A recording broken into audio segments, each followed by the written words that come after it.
I read. Yeah. Yeah. Bless him. He might not be here.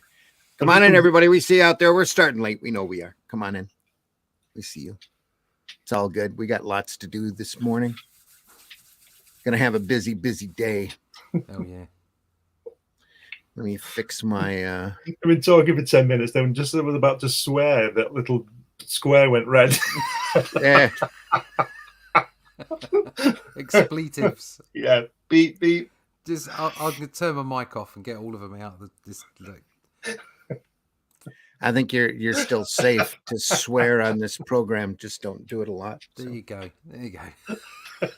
Dave is in the house this morning. Good morning, gentlemen. Let's see that Kirby crackle. There you are. Absolutely.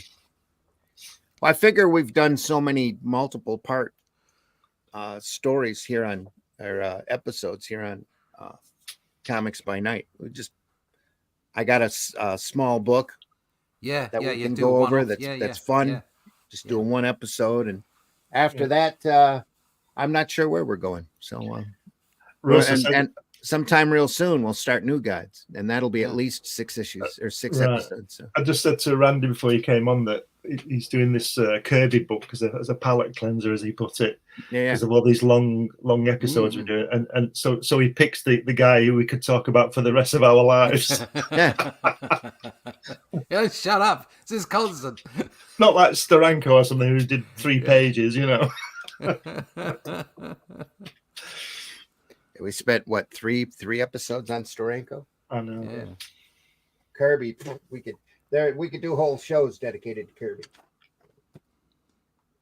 We're looking at the Marvel Legacy of Kirby, Jack Kirby. Right there. Wow. Comes in a slipcase. That's the slipcase. Back. Well, look at that. We'll show you more of that in a second, but we're going to start the show here and get rolling. HR is in the house as well, keeping an eye on us. Waving hello with a black sun and a good luck sign. Yeah. Okay. He says, glad you're here, HR. Come on in. Russ, you're still uploading. No, I'm not. You still have low disk space, but we were talking about our spines before we came on the air. Yeah. That keeps coming up every time. I don't know why. Must not like your computer. I go and look at the onto my profile to look, and there's still like loads of space left. So I don't know why we get that message. Yeah, just a glitch between StreamYard and your monitor looks at shit yellow anyway. So yeah, what? You get a yellow tint on everything you look at anyway. Oh, I see. Inside joke, folks. Sorry. Here we go. Here's the opening. Let's go.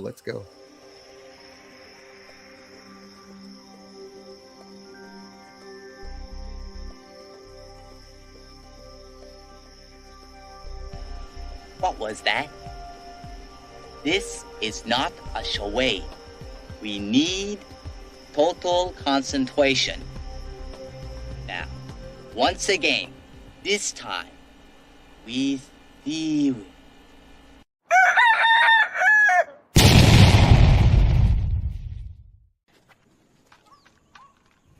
Holy shit. That is the craziest thing I have ever seen. And I'm Dennis Quaid, and Dennis Quaid has seen some shit.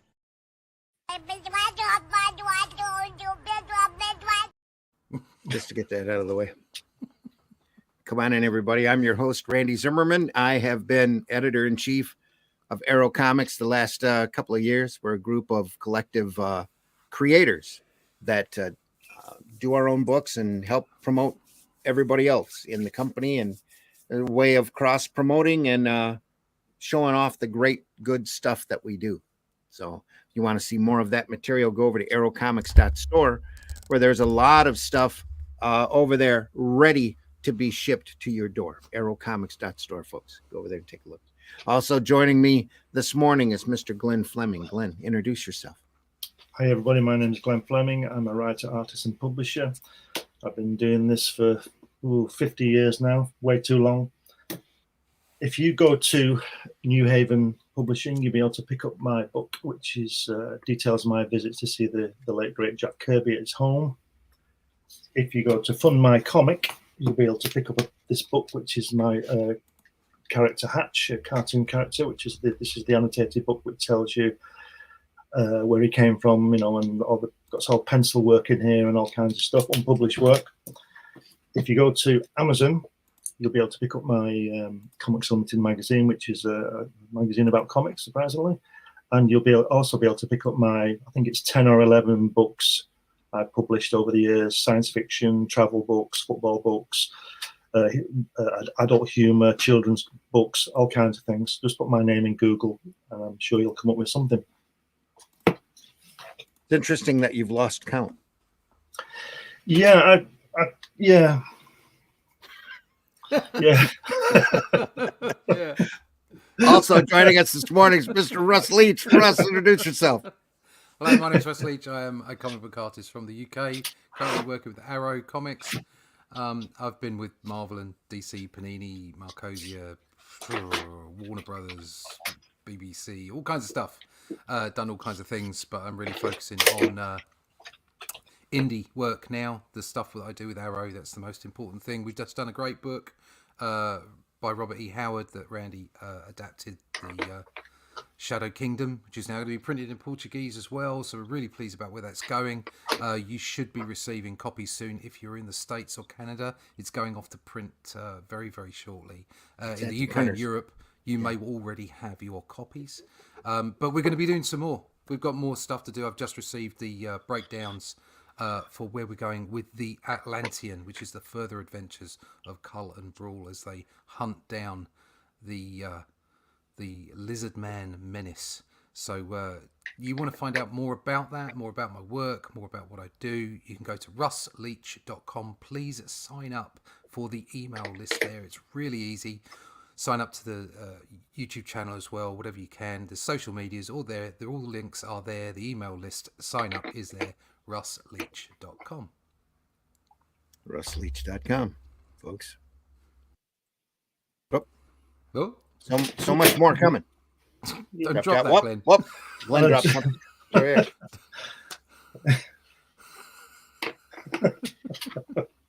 I bought this book a few months back. Glenn's having a stroke, I think. Is he? Are you all right, Glenn? Yeah. Yeah, I'm all right. You okay? He's just throwing things around his studio. So this is crap. I don't want that. Get out. What's that doing here? Bought this book a few months ago. The handy dandy slipcase, the Marvel legacy of Jack Kirby. Great little Kirby illustration there. Love that image. Fantastic illustration of Thor on the back. Look at that. Even if it's How probably bombastic inked by is Vinny. that? No, it's not. It's inked by Joe Sinnott, it looks like. Or John Romita. That No, looks it like can't be John Remitter Romita. inks. It I does, think it's- but I don't I think it think could be. I think it's Coletta originally. Yeah. Is it? Yeah, it might have been redone, but yeah, I think so. Yeah, but anyway, That's too heavy. Too heavy of an ink line there for it to be collected. do you know the story of the cover of that, the cartoon? Do you know this? Do you want me to tell you the story of the cover? If you want. The drawing on the front. Yeah. That one. No, No, the the other other one. way. Other one. Oh, this one? On the Yeah. front. The Yeah. front. What happened there? The story goes was that they got in touch with Kirby got in touch with Mike Royer, having seen his work and blah blah blah. He invited him round to his house and said, "Bring your brushes." So he took his brushes and all his equipment, and Ross said to him, "Right, I've done this drawing. I want you to ink it. We're going for a walk. We'll be a couple of hours." What he did. That was his interview. So he inked that. So he inked Cool. it, and it's become incredibly famous. I mean, everybody knows that image. It's a very popular image to post. Yeah. Anyway, it's a nice, pretty large book. Ooh, It's got a great little pretty book. wraparound celestial cover Is that here. a matte cover you've got there? Is that matte? It is, isn't it? It's lovely. Yeah. Look at that. Great shape as well, isn't it? You really get an impression of scale with that, Yeah. don't you? Yeah. That's incredible. Yep. A lot of great stuff. I think I might have paid, I don't know, $10 for the book. Hate you. Yeah. So going off camera 10 for a bucks. second so that I can. 10 bucks. Ollie's is a wonderful place. They currently have their books on sale. In fact, they've got a 5-pack of comics now. I don't know how readable they are, but a modern comics for $6. When How you go big into is- Ollie's, you need to take a camera with you and do a live podcast so that we can see what's there. And then we'll pay the shipping. Yeah. Yeah. How big is Ollie's? How big is the store? It's about You know, is it just shops like- 15,000 square feet. It's about the size of a large Walmart. Right. Okay. It's a big old place. I don't know what to compare it to over there, but yeah. They don't it's a just big do place. books, though, do they, Ollie's? They do. Oh lots of no, the stuff, book don't they? section's relatively small Yeah. compared to everything else. They move. They're an end run store, which means that, for example, if a Marvel movie flops, like the Eternals or Black Panther 3, Like or everything Ms. since Endgame. Marvels, yeah, everything since it. All of the toys, all of the action figures, all the games, all the doodads that are merchandised, the overruns on those all end up going to Ollie's. They buy them for pennies on the dollar, So and they Ollie's sell is them. the last place to stop before the skip, Yes, before the hole in the floor. yes, pretty much. And then Ollie's turns it around and sells it for nickels and dimes on the dollar. Right. So if you need anything, and you don't have to, have an expiration date, you can go to Ollie's and usually pick it up if you're patient enough. Super duper And they make discount and store. they make more than enough of them. Yeah, they're an overrun store, is what we call it. I Not think an if I- overran store, but they carry overruns. If I went into Ollie's and I'd buy 5 of those for $10 each and sell them on. Yeah, I would. Yeah, definitely. I'm pretty sure that's what happened to a lot of this material. Yeah. I'd sell them on with your signature in it. Yeah. Because you're the closest we got to Jack that's left. There you are. We'd all of the limited run stuff, the limited edition stuff, you're not going to find there, but the mass produced hardbacks and paperbacks are going to be there. And even those have been picked over so much because once DC, I think it started with Zenoscope, tell you the truth. Once they got a hold of a comic warehouse and they emptied their inventory, they went around and hit up all the other companies and they got them to sell their overruns to them. But there was a while there before the bug that it was so inexpensive to print in China that, and it was just as expensive to print 10,000 as it was 5,000. So they'd print 10,000, they'd sell 3,000 or 4,000 to the retailers. Then they'd throw it in a warehouse for a while until they got tired of paying for the warehouse rental space, I guess. Or Ollie's got a hold of them, and they did one more last push through the retailers at bargain basement prices, and then they sold the remaining stuff to Ollie's for, pennies on the dollar. Then Ollie's turned around and had a big graphic novel blowout there for a while, but about 2 years before the bug, maybe a year. There was a lot of great Prime stuff available there. I walked out with boxes of stuff. And at the time I was doing shows, little one-day conventions. So I would buy all of the door prizes there. For $5, you could give somebody, really $4.99. You could give somebody an Essentials or a Showcase Presents that's got 25 issues of a comic in it. And if it was good and you knew little kids could read it, you just hand it to the kids and say, here's a book on Batman. You'll love it. So I did that with Captain Carrot quite a bit. They had quite a bit of Showcase Presents of Captain Carrot and the Amazing Zoo Crew. I don't know if you remember that title at all or not. No. Little No. rabbit I've who ate heard a of radio. Captain Carrot, but I don't really know anything Yeah. about it. A rabbit who ate a radioactive carrot and basically could turn into Superman for as long as the carrot was in a system. Great. This Captain Carrot. And then he had a whole crew of funny animal superhero characters. There was a cat that performed magic called Alley Cat Dabra, a turtle that ran fast called Fastback, a duck that stretched called Rubber Duck. There was a poodle there that had magnetic powers, could attract or attract or repel different metallic things. She was called Yankee Poodle. She was dressed in red, white, and blue. Poodle. Oh, God. Yeah, Yankee Poodle. Just really bad. That's where they also had a villain in there called Salamandroid, Ah, right. Okay. which was interesting. Yeah. Yeah, they had an armadillo villain that was all armored up armadillo. And the big humor relief was a super strong pig that was oversized called Pig Iron. That was purple. Yeah. What a great team. Just a great team. Anyway, Kirby. Back to Kirby. You can just look at that cover for hours, couldn't you? Yeah, you could. Yeah. But this is a great book that goes over Kirby's Huge career, thumbs. especially if you've never seen his stuff before. Oh, it's lovely. It's very well Lots of little- designed as well. It's nice. Very Lots Yeah. of little I like Kirby this. crackle. Yeah. I'm going to go up just a little here. No, maybe not. Let's go back That'll down do. and I'll just show Don't you a move. page at a time. Right. It's quite clear, actually. Yeah, that's good. It was Was. till the earthquake. It's just the type is big. So, like I said, the main names that I recognize on this are Axel, Alonso, Joe, Yeah. Quesada, Dan Buckley, Alan Fine. So, yeah. Oh, there we are. Now we're all Yeah. fuzzed out again. It's my hand that does it. Basic introduction by Joe. Look at that. Joe Quesada. Nice, great Captain America piece there. Wow.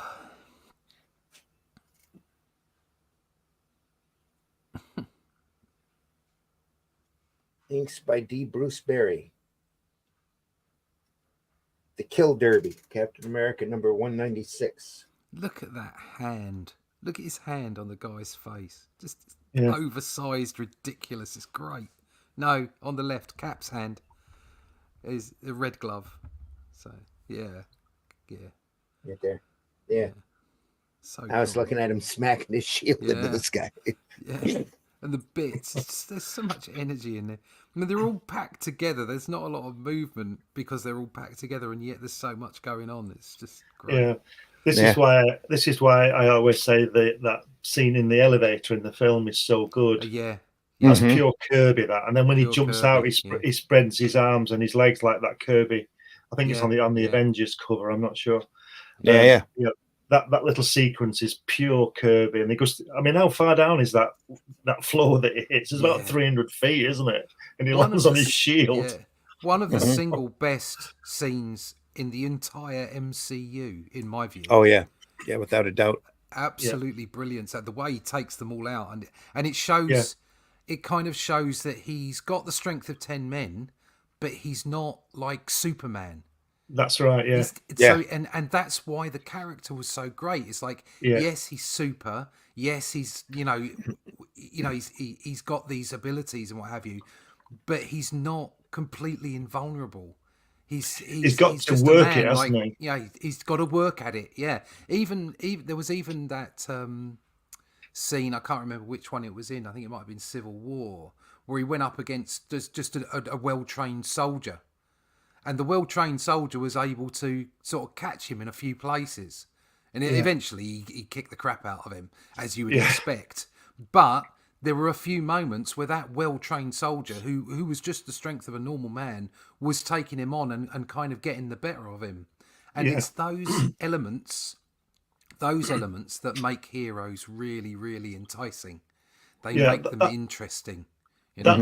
That's why Superman never works for me and doesn't work for me now, because he's got nobody can do anything against him. I'll be honest, I've never been a Superman fan ever. Yeah. That's He probably. Go ahead, Russ. Sorry, Sorry. he always appeared to be just too overpowered for me to appreciate. That doesn't mean that he couldn't have been written well and there weren't great stories done, which there were. It's a personal opinion. It's just I couldn't get into it in the way that you can get into Batman, in the way that you can get into Captain America, because of this invincibility. It's hard to get over, and you really do need good writers to make it work, which is why they've had so much trouble making him work in more recent times. Yep. The big problem with Superman is that he continually got more powerful. If you go back and read the Golden Age stories are amazing. When he could only leap tall buildings in a single bound, and the first issue, he breaks into a politician's office and does a Steranko number on him where he holds the guy by his foot out the window and tells him he's going to start voting for the will of the people from now on, isn't he? Instead of special interests. Yeah. That was the kind of wish fulfillment, though, that really bumped Superman's numbers. That's why he was so popular when he first started out. And, they so merchandisable and all of this is that he was the ultimate man, the ultimate but if you make powerful man. If you make him fly and make it so that if anyone shoots a bullet at him, they just compressed on his eye or his chest or whatever, then he becomes so powerful. He becomes godlike. Yeah. And that's difficult for you to, being godlike is actually quite hard to sort of, hard for you to appreciate. It's hard to be relevant. Yeah. That's the word I was looking for. All of that really came out of the late 40s and 50s when he was competing against Captain Marvel, because Captain Marvel was that godlike character right off the bat. Yeah. And so he started doing all of these crazy stunts as well, and they had to depower him by having him susceptible to magic and then bring in all these different colors of kryptonite. Yeah. But when he first started out, he was a lot more human, and he dealt with a lot more urbane storylines. And those stories are phenomenal. Just unbelievably good. That's Siegel and Schuster doing their ultimate immigrant story. Yeah. Brilliant. He was a stuff. Superman back then. Yeah. Instead of close to a god. Captain America, Spy Ambush. Jack Kirby, Joe Simon, Timely's Golden Age from 1940 to 1942. He's got his Tommy gun with him. Yeah. With Roz in the background. Yeah.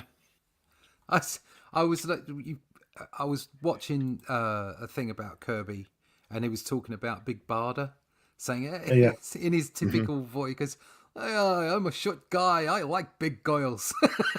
Yeah. And he was saying Big Barda was sort of, some of his wife was in that, Yeah. There was actually a really interesting video, Masters of Comic Book Art, and that had Kirby in it, and it's from 1987. You've got this writer in it who starts it off, who's incredibly hammy, but it's got Eisner, Kirby, Ditko Adams, Wrighton, Art Spiegelman, Frank Miller, Dave Sim. It's a great video. You get to, and Bernie Wrightson, such a young Bernie Wrightson. Wow. Yeah. Anyways, I've put it in the private chat. There's a video link there if you want to. We were all young in 1987. Yeah, weren't we? There you go. That's very true. Yeah, no, really good. But yeah, listen, Kirby was there was so much of himself in his work. Yeah.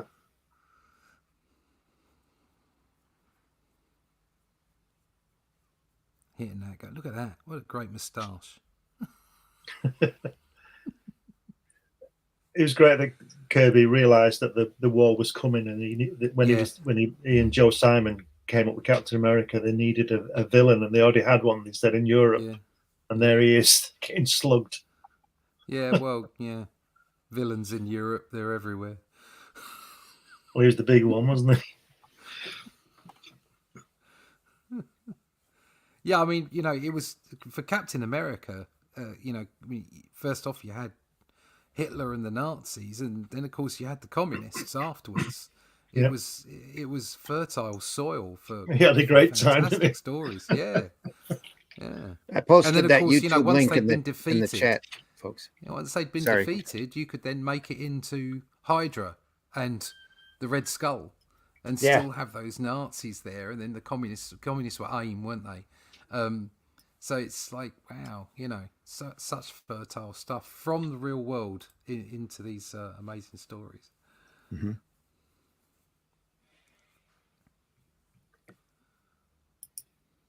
Red Raven.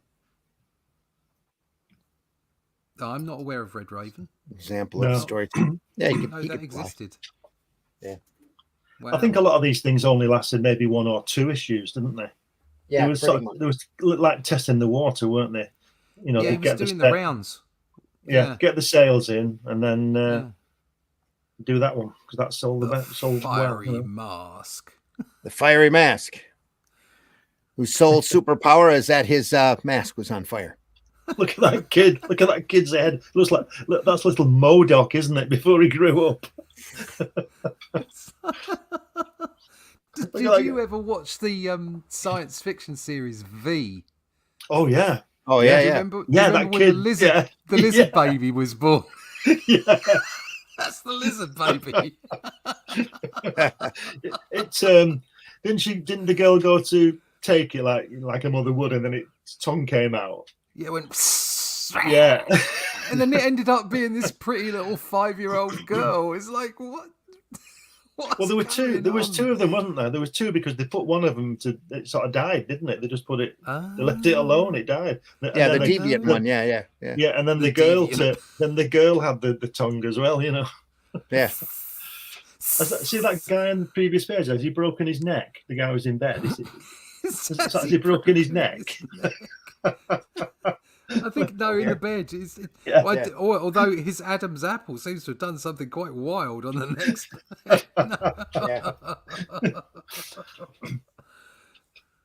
I thought that said Captain Darling then. Could have. No, it's missing an L. Yeah. So you can see how Kirby kind of started off a little bit more like the bombastic style isn't there. He's searching. That's right. You can see it in his work. He's searching for it. Yeah. This is back during the days of Spurt. Crandall. Yeah, Spurt Crandall.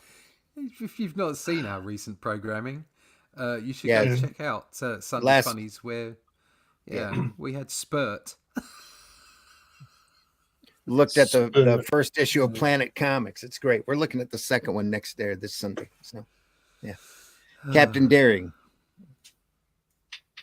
It's Marvel Comics with the Angel. His superpower is that he has guns. What is that thing there in that last cover? The Nazi witch, is it? Yeah. It looks like an eerie cover, doesn't it? Yeah. Like the ghoul, the guy who introduces it on eerie.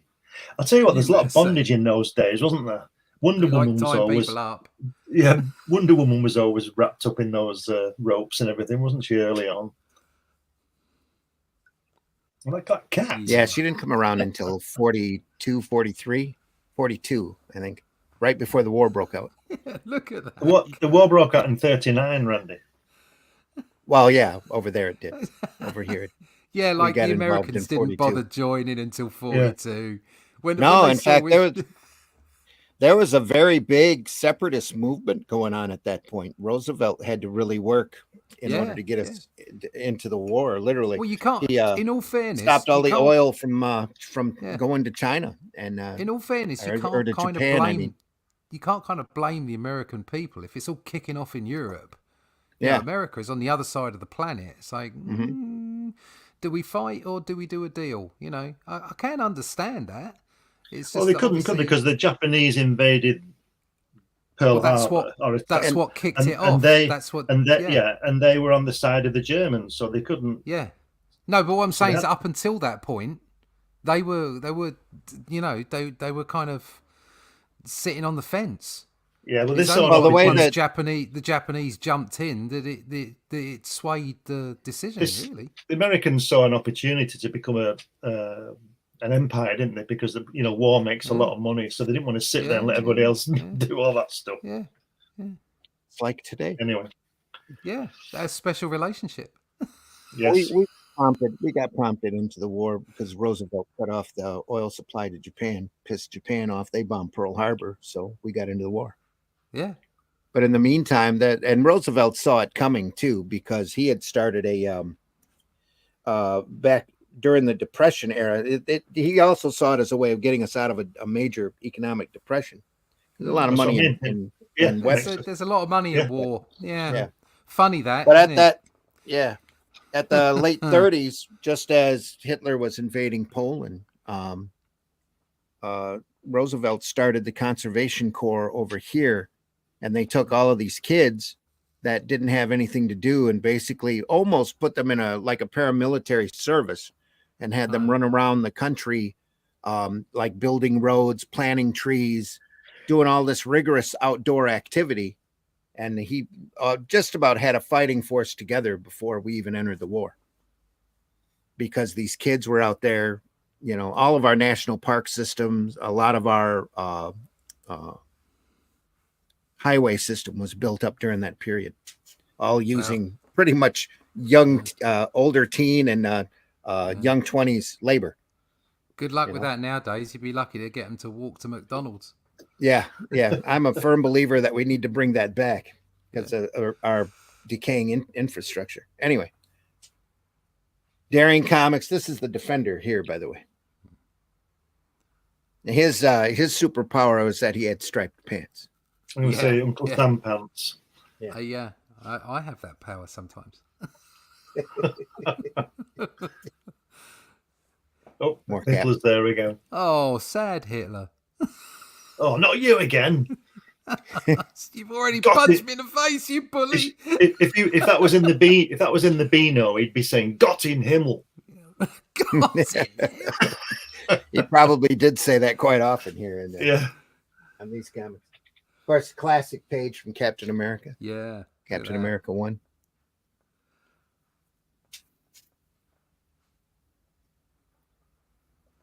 So I thought they did that well in the Captain America movie. Yeah. I thought they did a good job of that. Yeah, and apparently Haley Atwell's reaction was real. Was real. Yeah, she went up and touched him on the chest. Ooh. Some of the scenes in the streets was filmed in Manchester for Captain America. Is it really? Because they resembled New York at the time. Yeah. The buildings down on High Street. It was running. Right. Yeah. Oh, look at that. Look at that. The old sucker punch is fun. Push him over. Yeah. Look at that leg. Look at that leg. Quick, you lay down behind him, I'll push him over. Yeah. Exactly. And it's got waste. He's fallen in the waste basket. Yeah.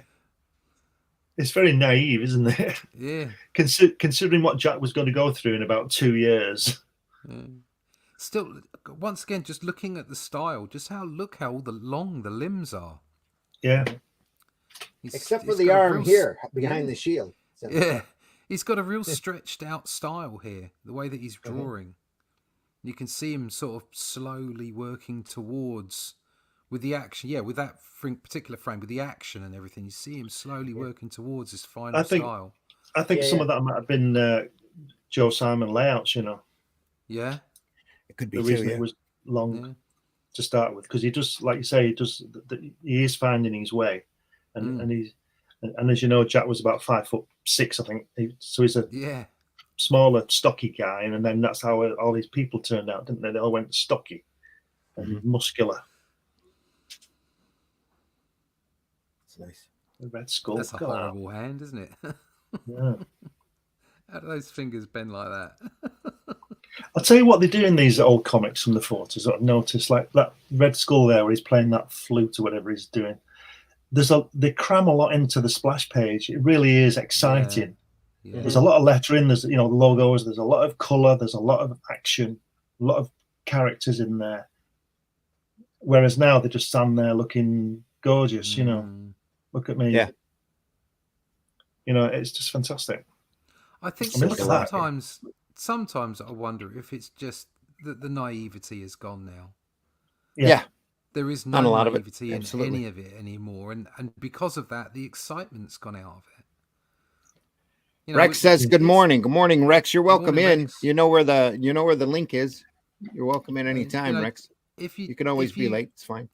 If you take the spandex out of the hero, then all they do is become a superpowered spy or a soldier or whatever, isn't it? It's not. It's the whole point was the spandex for me. It was the fact that it was just crazy and stupid, but it was fun. All the fun's been thrown in a bin. It's a beautiful book. Amazing Zoo Crew, great name. Yeah, it's a great title that DC has since, as Triumph, the Wonder Dog would say, they pooped on pretty hard. So tastefully done. Great talk. There's the link for that show that Russ was talking about. Good morning. He's dressing up there. He's cross-dressing, isn't he, on that page? He's putting a corset on, dressing up as a woman. Where? Here? On the left-hand side. Up where the woman is. That's Captain America. He's got... He over, is on the left, keep, far left. Over. Left. Keep going over. Far, Yeah, you go. The that's left Cap. of that. He's got a corset on. They're both dressed up as women. Yeah. Oh my God. Yes, we all knew Kirby was ahead of his time. Quick, Robin, now, put on the bat brassiere. Yeah. Says, and now we're going to Europe. And Bucky says, oh, shucks. Is that what they do in Europe? I'm never going. Apparently.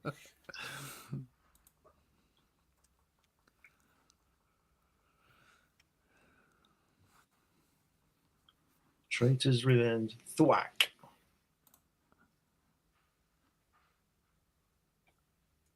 Yeah, it got to the point really quick in Captain America where Simon was writing the stories and Kirby was doing the splash page, and they handed everything else over to the apprentice. So, because Kirby was busy with Simon working at DC for twice the money. Traitor's Revenge by Stan Lee. Yeah.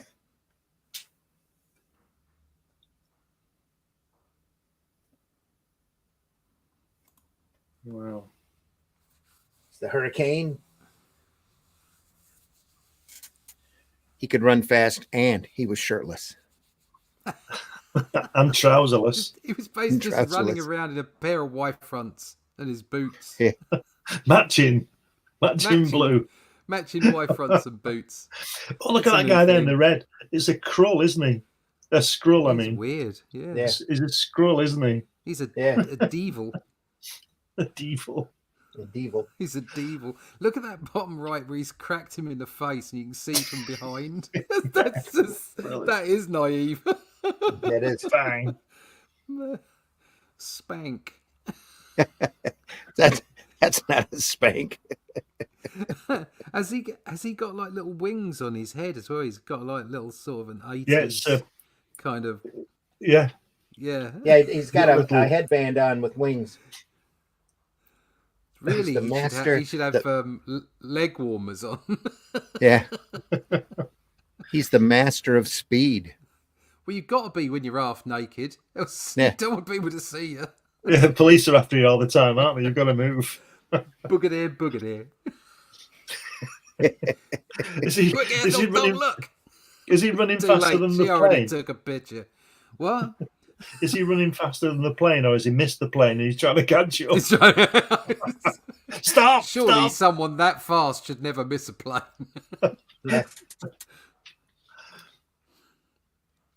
HR says, think they did Captain America World War II trilogy with Hitler and Red Skull.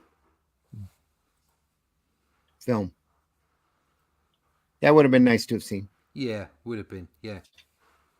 Give him a chance to cross over with the other invaders. That would be fun. Human Torch. Oh, wouldn't that have been good? Yeah. Too good. They'd have made too much money, so they couldn't do it.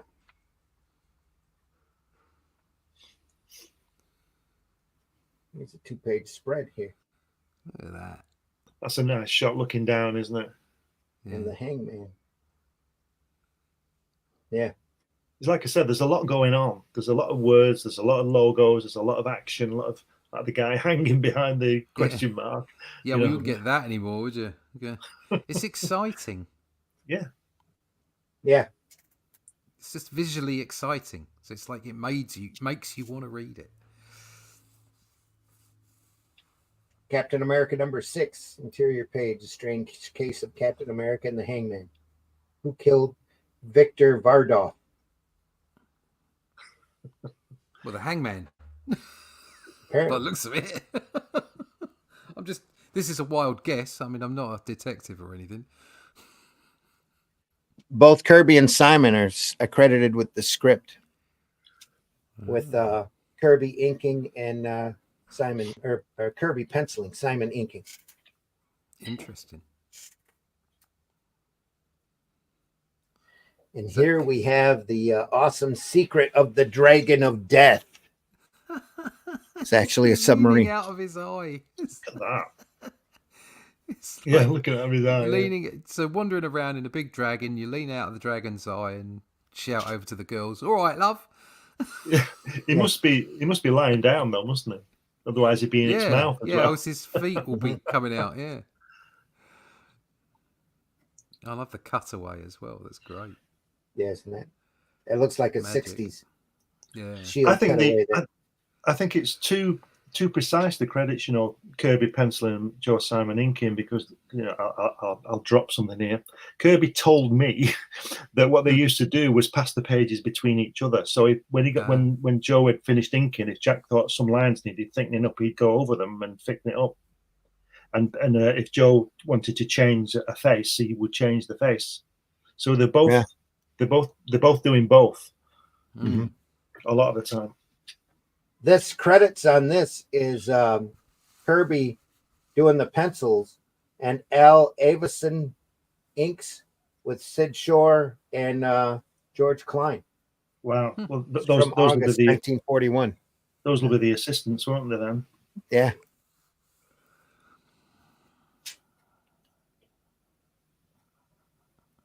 Sid Shore's Well, was in the same unit as Kirby in the war in France, but they never same division. But they were about 15 miles apart all the time. They only found out when they got back. Hmm. They didn't know that the other guy was so close. By this time, Simon and Kirby had a full studio, so they had a bunch of assistants working. They were producing a lot of material. I would also hazard a guess, or more than a guess, that it's Joe Simon doing the lettering, because Kirby said to me that he, as far as he was concerned, Joe Simon was the best letterer he'd ever seen. Cool. So you can see what's going on. It really is a collaboration, because if they're both writing it, which it said before, Kirby's penciling and then passing it over, Joe's fixing it, then inking it, and then Jack takes pages and maybe beefs them up a little, whatever. And Joe's lettering. It's a real combination. Yeah. Some storytelling here. Yeah. This is what Russ was saying the other week. That last page there where they've got the uniforms on, where they're fighting. Mm-hmm. It's a difficult situation to draw and make it look interesting. Right. Like you get to the talking head thing, but clearly there's a lot going on there, and it's an interesting page, isn't it? The way it works. Yeah. Even though they're not being Supermen, they're being just GIs type thing. Even the panel divisions make it look exciting. Yeah. A little lightning bolt here. Horror plays the scales. Everybody had a villain named the Fiddler back then. DC had one as well. Got a few now. Yeah. Yeah. No, that's the Diddler. That's different. The Diddler. Yeah. He's got that guy who's playing the fiddle there, the fiddler, I guess. He's got Cap's leg, hasn't he? His left leg is Cap's leg from that other drawing we just saw. Yeah. That's those pants, those trousers must be wet. Yeah. or very sort of clingy. See the separation here? Yeah. You don't quite see it, but there's a little bit of dead space there for the fold. Yeah. Yeah. Wow. You can see it changing, can't you? Yeah. The artwork. Yes. Yeah. You can slowly. see, and it's only a year on, if that. And he's changing style. That's what happens is you keep going at it, and it happens just over time. Look at all those knives in that guy. It's an all-winners feature from the personal files of Captain America. Case of the Hollow Man. Oh, Hollow Men. Zombies. Zombies. Yeah. Yeah. Kill. Kill. I like the way he draws the policeman with the Tommy guns. Yeah. It's Dagger, brilliant. dagger, dagger, dagger, dagger. Yeah. Kill, kill, kill. Look at that throw there on that guy on the right hand side. He's throwing Yeah. that bomb or whatever. You can Yeah. see the motion in it, and it's great. Yeah. Play ball. What's that guy doing at the top? Is he falling into the grave? Yeah, it looks like it. Is he falling Yeah. in? No, the guy No, at the it's- top. At top of the other one. Top of Top left. Play ball. Yeah, I think he's Oh, here, skidding yeah. to the He's sliding into a grave. Yeah. sliding Right. into a grave. Like he's Oh, sliding in home. I It's get it. Yeah, he's supposed to doing be that. a Yeah. baseball. Yeah. Yeah. Death Loads the Bases, starring Captain America. Bizarre. It's brilliant, isn't it? The Terror of the Devil's Island. He needs something to eat, doesn't he? That guy? It's a real He's skinny leg there. Get that Look man at a that! sandwich. Look at Cap's leg again. Yeah, He's got that there's same something leg. weird going on there. Yeah, And there's Bucky tied up again. He's a bugger, isn't he? He got tied up a lot.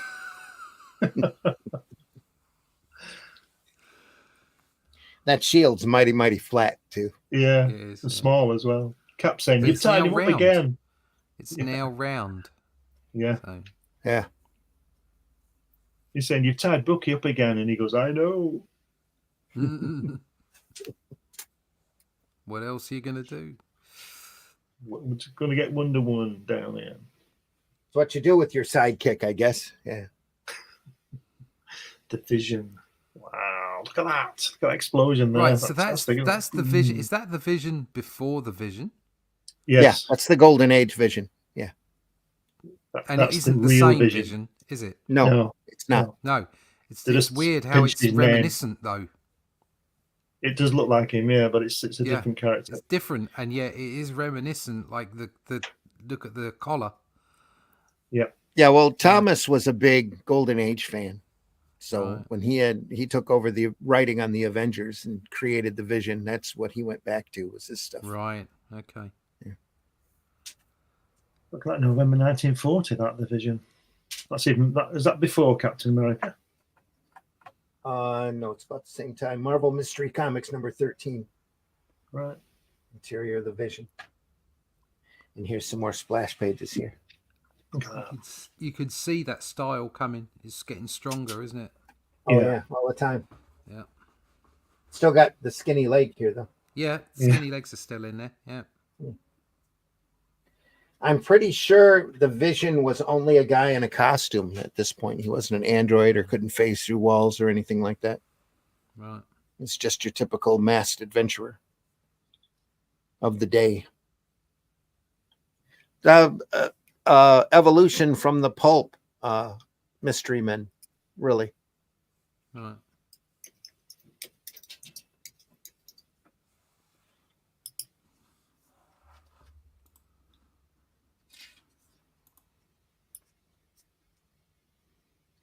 Classic daring comic cover. Yeah, I think the Vision must have come first because Captain America first appeared in December 1940, and that is November.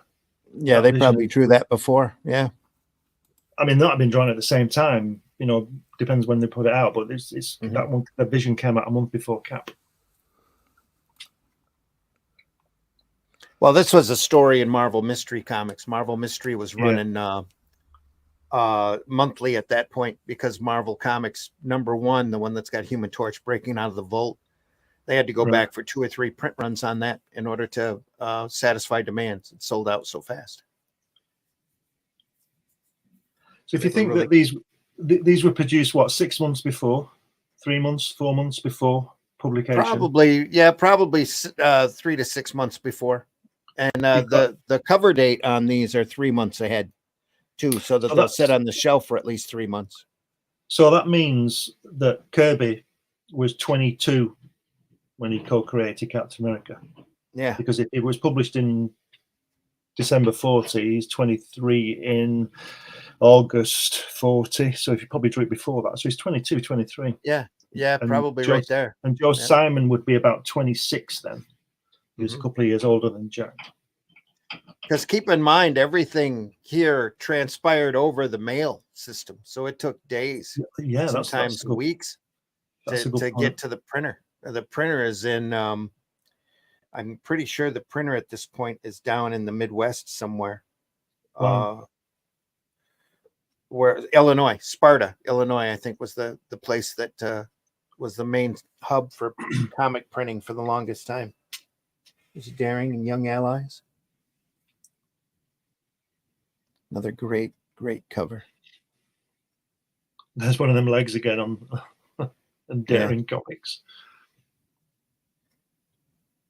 It's your Kid Gang, only it had Bucky and Toro in it.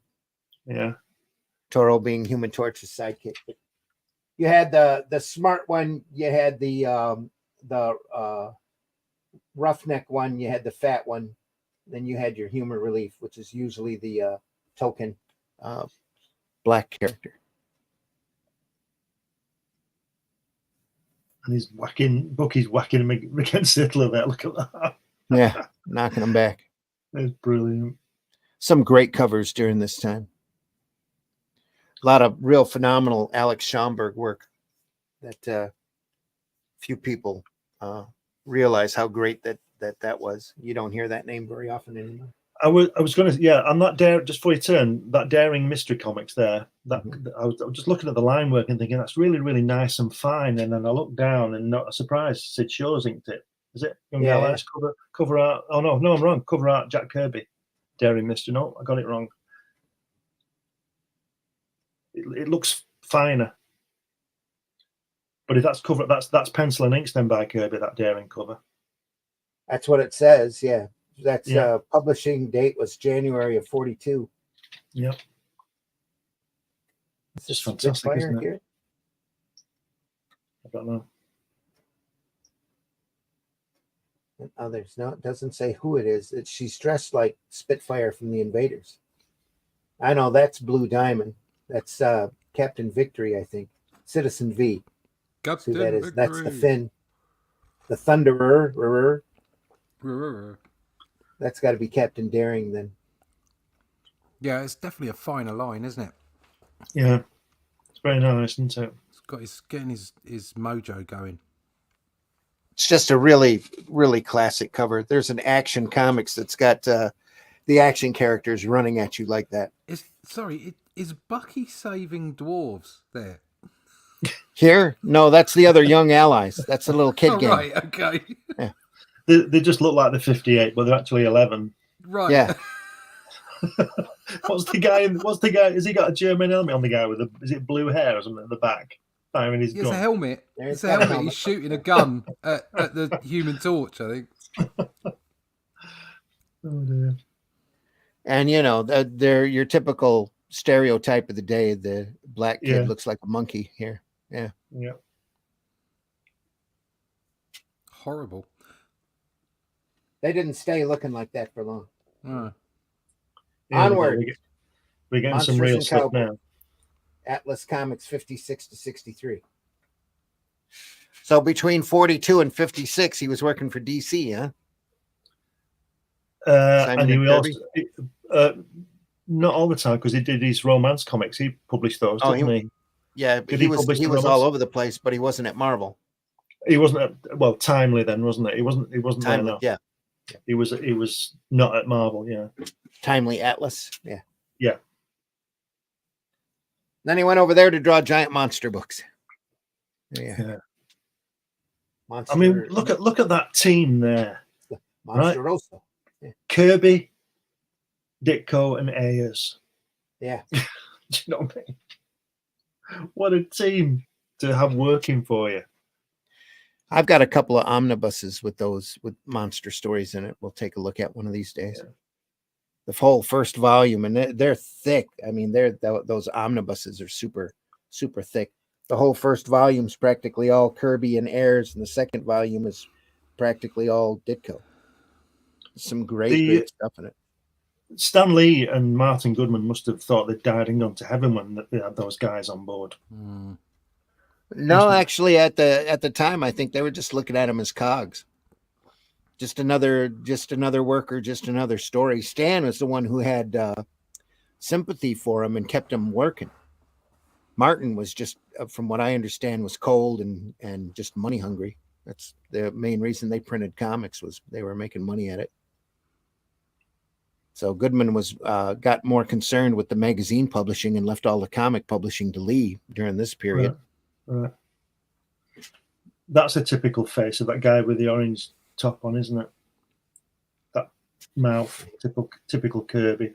Yeah, I was about to say, you can see Kirby coming through now. Is that always later style coming through from the face? Yeah, definitely. Pretty sure this is Rawhide Kid. This is Two Gun Kid, but I could be wrong. Could be swept around. But they've both got two guns. Yeah. Bottom right. It's Two That'll Gun. be Rawhide, won't it? The Rawhide. orange guy, because that looks more like a skin than the other guy's shirt. Should be swapped, but it the way the credit runs here, that's Rawhide. That's Two Gun. I'm not up on my Western characters. Yeehaw! I'm probably wrong. I can tell you, I got a Western book comic right back here that's got a bunch of them guys in it. I know it's not Kid Colt. The guy with the white hat's got Thor's top on, hasn't he? With the circles on. Weird. This Rawhide Two Gun. That's a Two Gun Kid. Yeah, you're right.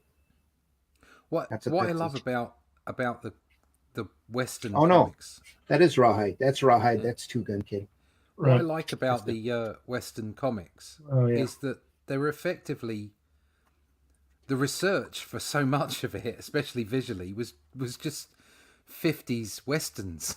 Oh, yeah. There was no real research. So everybody had these crazy costumes. I mean, that shirt, I don't believe anybody had that shirt on in the real Old West. I just don't believe it. Well, you've seen the photographs of Sundance Kid, haven't you? He doesn't look anything like Robert Redford, does he? He's got no teeth. He's boss-eyed. And then Robert Redford's the best-looking bloke who ever lived. Yeah. Thor, the Unbelievable.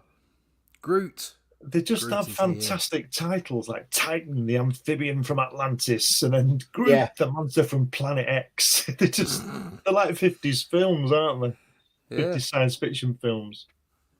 He waited 1,000,000 years to destroy mankind. He'd have to do, wouldn't he? Because we're only 250,000 years old, that wasn't it? Look at that. That's like that bridge that they're falling off. It's sort of, I got Wakanda vibes from that, with those guys going across it. You know, that kind of thing. Yeah. John, it's horrible. I love that. I love that thing with one eye. That's great. Hold on, Sarah. Don't panic now. I think the motor's starting. You'd have gone, wouldn't you? You'd have just There's left. only 100-foot one-eyed monster coming to suck your brains out. It's fine. Turn up head at that. Yeah. Look at that there. That I found Monstrum, the dweller in the red. Is it the red swamp? I can't read that. The black swamp. Where are you looking? And in the credits on the page, first page, in the middle credits, dweller of the black swamp. That's it. You got your finger on it. I found Monstrum, the dweller in the black swamp. It's just great titles. Yeah, that's what it says. I see where you're looking. Yeah. This Tales to Astonish 11 center and the panel, the credit panel. No, this 11. Other page. Left. That's it. Down. Center block. That's it. Yeah. You had your finger on it. The dweller in the black swamp. Yeah, it's fantastic, aren't they? Larry Lieber pencils, Jack Kirby inks, Dick Ayers. Oh, script Larry Lieber, pencils by Jack Kirby, inks by Dick Ayers. Yeah. And then here I dared to battle the crawling creatures. Look at that. That looks like Fin Fang Foom or whatever it's called. Foom Fang, whatever it's called. Those Dick Ayres inks on that crawling, that's brilliant. That's so Sinnott would have been looking at that. No, on the one on the far right, I dared the crawling creature. Yeah. Yeah. If you go back to the other picture, slide it over, Randy, again, please. Look at the far left Titan cover. That ship there that's going to get squashed must be the Thunderchild from War of the Worlds. Farewell, Thunderchild. Bam. See you later, Splosh. Oh, look at that, Dr. Droom. Look at that. Foom. There he is. Big Fang Foom. Hey, let me tell you, I've seen that artwork on Jack's wall. No. Yeah, that splash page was on Jack's wall in the corridor. He must have really liked that to put that on his own wall because I don't know. Some people are just completely up their own backsides, aren't they? I can't imagine that of Jack. But I rarely put my own artwork on the wall. Yeah, I understand what you're saying. Yeah. Well, let me tell you, that drawing of Fin Fang Foom, the original artwork, was next to the original artwork for Fantastic Four cover 100. Oh, it's in my book. I talk about it in my book. And somebody, Roz pointed out to me, she said, "Can you see something wrong with the cover?" And I said, "No, because it's brilliant." And she said, "Well, if you look closely, it'd been ripped in half. When they got it through the post, somebody had ripped it in half." Yeah. And they had it professionally restored and all that kind of thing, but it had a line, and it just. And when you see prints of it now, that line, you can see that line, the tear. Why would someone do that? Yeah, I know. I love that top image of Fin that might have come out of the offices like that too. Yeah, that Fin Fang Foom running or walking or whatever in the blue background. Yeah, it's great. That's just that reminds me so much of comics as a kid. Yeah. Obviously, mine would be reprints, but there's a menace, isn't there? Yeah, it's great. It's scary, these things. Yeah. Has he got trousers on? No, he's got pants on. It does look like it. Yeah, he's got pants on. I don't know why an animal like that would need pants, but there you go. Well, that's the comics code for you. Yeah, that's it exactly. Yeah, I don't think lizards show their genitalia, so there you go. I don't know why you would need pants on a lizard. Why take the chance? Why? Exactly, you never know. You never know. You don't want some lizard coming up with a big schlong, do you? Yeah. That Dr. Droom drawing is pure Kirby, isn't it? Look at those hands. That's pure Ditko, Kirby. though, right there. That looks like Ditko. It's not, though. Pencils Jack Kirby, inks Dick Ayres. It's crazy. To me, it looks like Ditko. It does look like a Ditko, yeah. Look at that lovely thick line around his head. That holding line around his head. Yeah. People would never do that today. No. They'd just be looking gorgeous. And look at me, I'm ripped. Look at that fantastic lettering. I bet that's Sam Rosen or Artie Simek. I command you. This little tuft of hair on his top of his head. What are those things on his forehead? What are they all about? They're his horns. Why hasn't he got any nose? Why has he got no teeth? He's got no teeth. Drawn cat. And a little tuft of hair sitting here. There's a really badly drawn pussy cat. Yeah. Dr. Droom. That's great. And you, Dr. Droom. Into the eyes of your master. Yeah, Dr. Droom. That guy he's got hold of there looks like the guy on the gargoyle on the lamp on the other drawing. Yeah. Like his big cousin. Nose. Yeah, his cousin's got a nose. They changed his name to Dr. Druid when he joined the Avengers. Same character. There we are. Rawhide Kid. Oh, look at that. Suspense. On the left there. Oh, look at that. Oh, look at that one. That Mummex. Yeah. Isn't that great? Also, that looks like Severin. Also, I dared defy the floating head. Yeah. and the other astonishing thrills. Mummex. Look at that. Mummex walks again. The world must beware. or kill Electro. Yeah, look at that. Hey, Boy, kid And cover. don't forget this artwork was 2 up at this point. Yeah. Yeah. So imagine that on your wall. That So- look at that Rawhide Kid cover. It's getting closer, isn't it? Yeah. The styling, how slick it is as well. And look at the girl. The girl, that's Sue Storm, isn't it? Yeah. The way she's her pose, you know. Yeah. Look at that. Look at him throwing his gun over his back. Look, how good is that? Spinning the gun and then throwing it over his back and catching it. Kapow, kapow, kapow. Fantastic. It's just made him a cocktail in it as well. What? Beware the terrible totem. Sorry, that's so comical. What happens when the totem needs a pee? He can't reach. What's going on? I like the way that the rocks are falling off because he's being pushed back. I'll tell you what. Beware the terrible totem. Dick Ayers is underrated, isn't he? Very much, yeah. He's a good artist, isn't he? Good inker. He's a slick inker, yeah. Really good on Kirby. Yeah. Great on the Sky Masters, which we haven't done yet. Yeah. Now there you go. What a great progression. Look at that shadow on that guy's hat over his face. 1962. Yeah. Stamps on his foot. Yeah. Bam. Doosh. Uppercut. Brilliant. Look at that. Fantastic. It's like one stamps on his foot, one to the solar plexus, and then takes his chin out. Very good.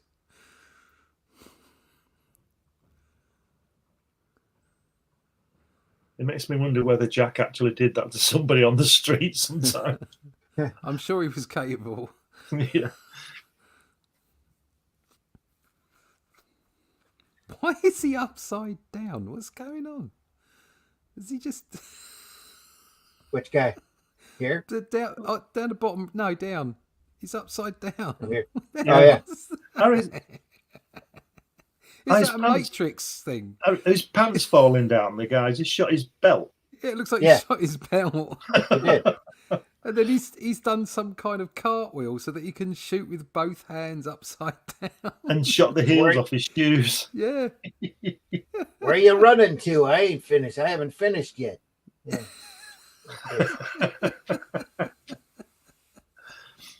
Great perspective on the floor, though. Yeah. Yeah. Here's an interesting 2 panels. Look at that gun Back right in your front of face the gun. there. Look at that. Yeah. That's fantastic, isn't it? That's real cinematic, isn't it? Yeah. And he's talking to Odin. Yeah. Crawl, blast you. Back Two east, Gun I remember Kid. reading There you about go. a fictitious gunfighter named the 2 Gun Kid. I don't know whatever happened to him, but I think I'll borrow the name. Sure fits you, kid. Look at the previous look at the previous section with Odin. You got the gun from the back, like you say, and the gun from the front, like you say. Then then something shoots the gun out of his hand, and he's tied up again. Everybody gets tied up. There's an awful lot going on in that gutter. Yeah, that's what I mean. Somebody shoots the gun. That sequence there with looking at the back of the gun is fantastic. I don't think that's the same. I don't think that's the same guy. That's a guy that he's already tied up. He just shot the gun out of this guy's hand. Oh yeah, you're right. Yeah, Drop those guns, all of you, or face the vengeance of 2 Gun Kid. Look at that back east. I remember reading. He never read anything in his life. This guy, he don't read. It's just it's interesting that they found an orange cow to make that vest out of. That horse should be saying, "Yeah." Exactly. Mr. It looks like Hitler, doesn't it? That horse with that hair. Hitler returns as a horse. Yeah. Nay. Hitler is a horse, of course. Yeah.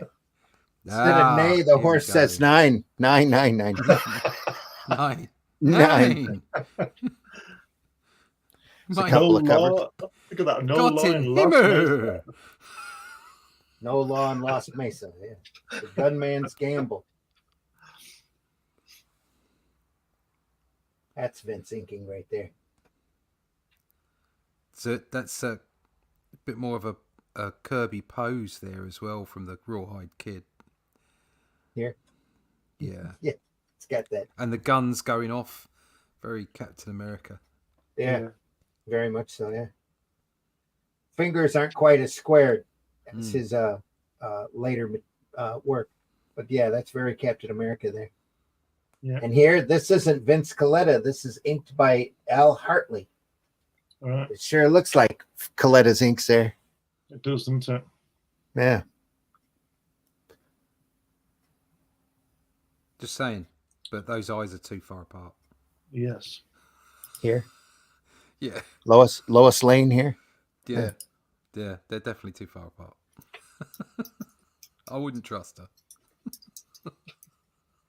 HR's been in the chat. Say, I think they did Captain America World War II trilogy. Covered that already. Film, yeah. He. Thumbs up. Interesting. Nice. Okay. 50s Western style of clothes is great. Yeah. Great to hear the insights of Studio Glenn. Great pistol scenes. I must get some Kirby Westerns and romance comics. Yeah. Yeah, if you're HR, I don't know where you're at, but if you hit a couple conventions, you might find some really good Westerns reading copies. Pretty readily available depending upon the dealer. Oh, there we are. There we go. The Change Marvel, November 1961. So look at those faces on those cops on the bottom left there. Yeah. Yeah. Now, if anyone talks about, whether Kirby can draw or not, they're very okay. They're cartoony, but they're very natural. Yeah. Look at the weight in the way that they're moving and how that's put together, and it's just he could draw all right. He knew what he was doing, and then to change his style in the way that he did, to develop it in the way that he did. When we were looking at that Rawhide Kid, the fact it was quite a Captain America-esque pose and all the rest of it, but you could still see that he didn't have blocky fingers or anything like that.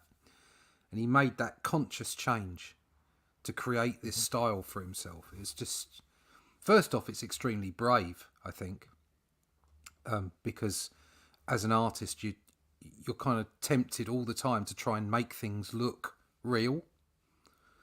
Even when you're doing cartoons, you kind of got this temptation to kind of like, I've got to make this look right, as against, no, I'm following my gut instinct on this, and I'm going to make it bombastic and different and unique, which is what he was.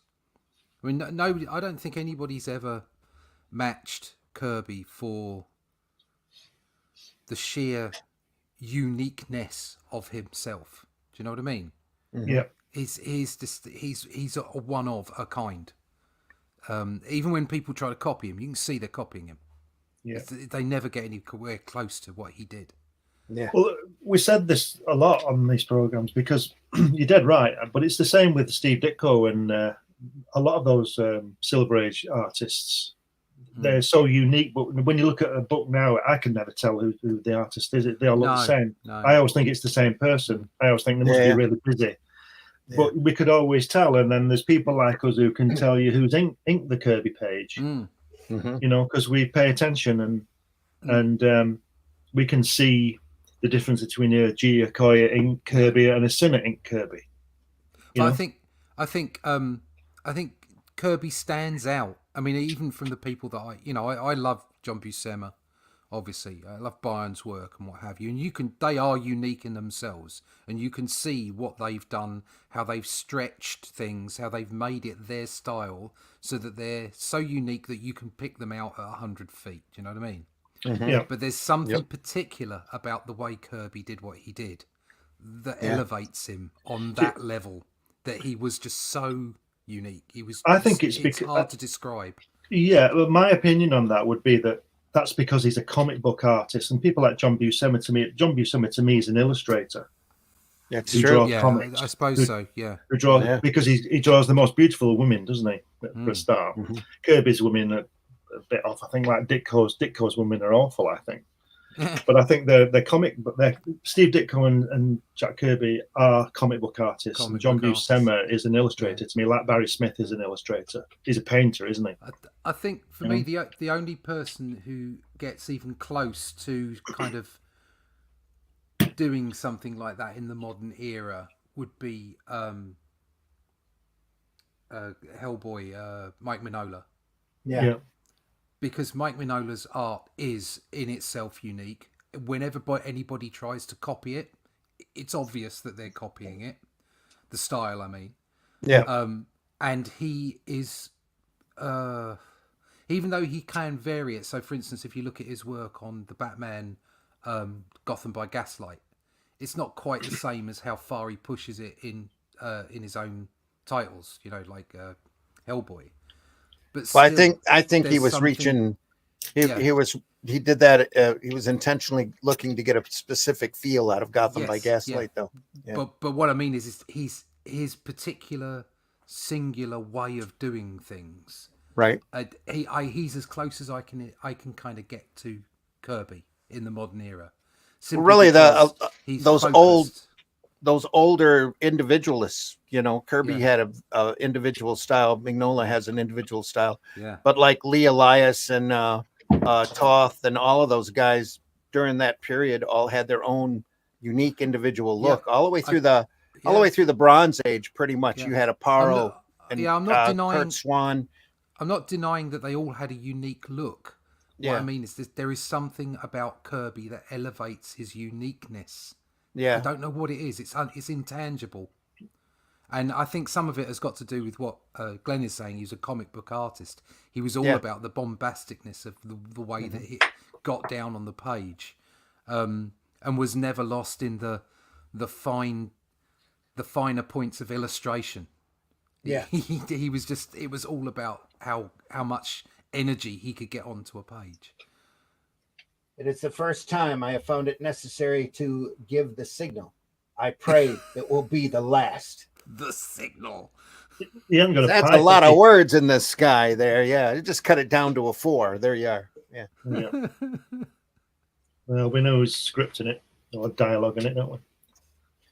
And they make a point here to tell you Kirby's output in November of 1961, doing interior artwork for Amazing Adventure 6, 15 pages, FF1, 25 pages, Gunsmoke Western, 7 pages, Journey into Mystery 74, 7 pages and 6 pages, and 7-page short story. Oh no, that's Love Romances, number 96, 7-page short story. Strange Tales, number 90, Orgo.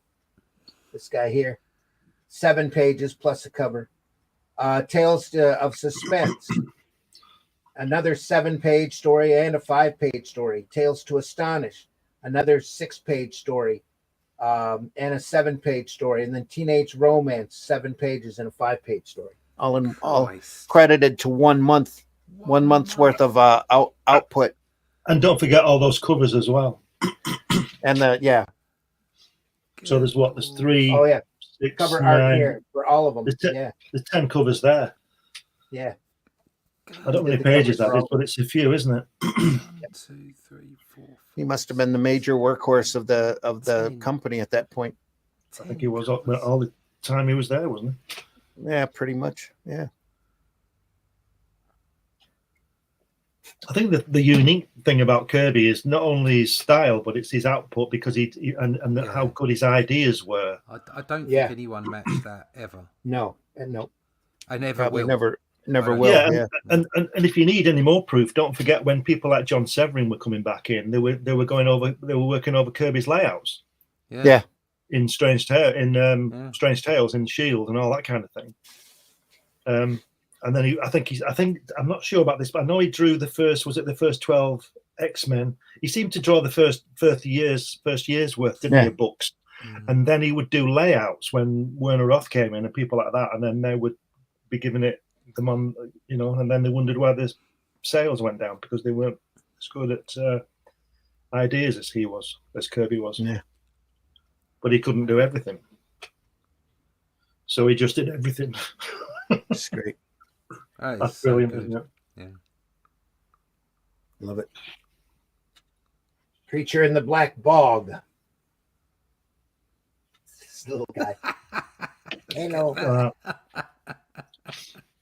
Under the influence of the fantastic fumes, the monster grew larger and larger. Looks like he's got an upset stomach, too. I love that. Looks like a Ditko cover, doesn't it? The creature from the back looks like a Ditko. Does, yeah. That kind of that where he's done the water coming dripping down, where you can see the light through the black. It's very Ditko-esque. Dick Ayers on this, yeah. Yeah, and but I just used to love these, like Tale to Astonish, these covers where they had a few drawings on the cover. It wasn't just one drawing. Like this guy coming out is brilliant, isn't it? Yeah. It's just fantastic drawing. I'm still like Serpo. Yeah, look at the guy lifting up his paddle to whack that. Yeah. Good luck. Come here, fucker, I'll have you. We'll have to spend a couple episodes and go through those omnibuses with this material.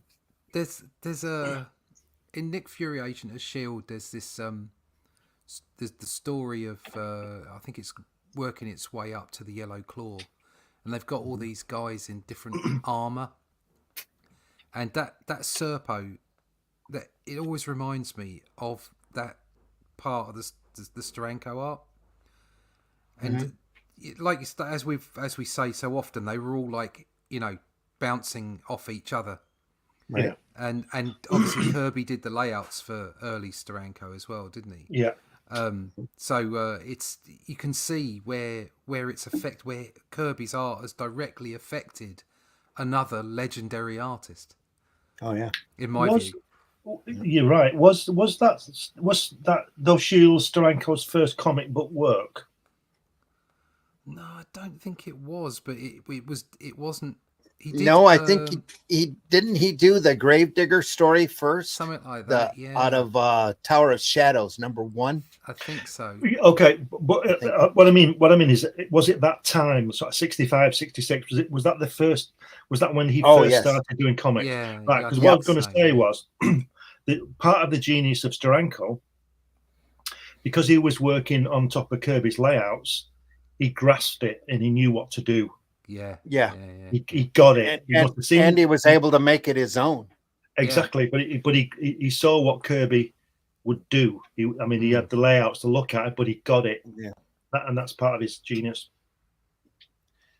I'll have to look that up. Steranko. I really on do. Steranko, yeah. I might be wrong on that. That Tower of Shadows story is a amazing example of sequential art. It's hard for me to underplay just how influential that Captain Britain weekly run was for me. Yeah, right. Because it had Fantastic Four reprints with Buscema and Sinnott inking, and Nick Fury Agent of S.H.I.E.L.D. by Steranko in it. Primo, yeah, best of the best. As well as the Herb Trimpe and the great work that was going on in Captain Britain as well, and it had a huge impact on me. Huge. Look at that guy coming out of that television. It's Ben Grimm, isn't it? It's the creature from Krogar. He's just come straight. Is that his other leg or is that his arse? It's his other. It's his left leg coming out. Coming out of the television screen. Yeah. I have come to take you to Krogar. Rawr. To buy some groceries. Yeah. Okay, I'll get me coat. How's he got out of that aperture on that television? I don't know. It's great though. I like that. Look how Brilliant, solid that creature is. Yeah, squashing that table or something whenever he's standing on. Fantastic. Great colouring as well. Morton Meskin is like a betweener of Kirby and Ditko styles. Yeah. That's my bomb about to go off if you can hear that. That guy's face. There's the Of that Martian. era. Yeah. This guy here. Yeah. A Martian spy.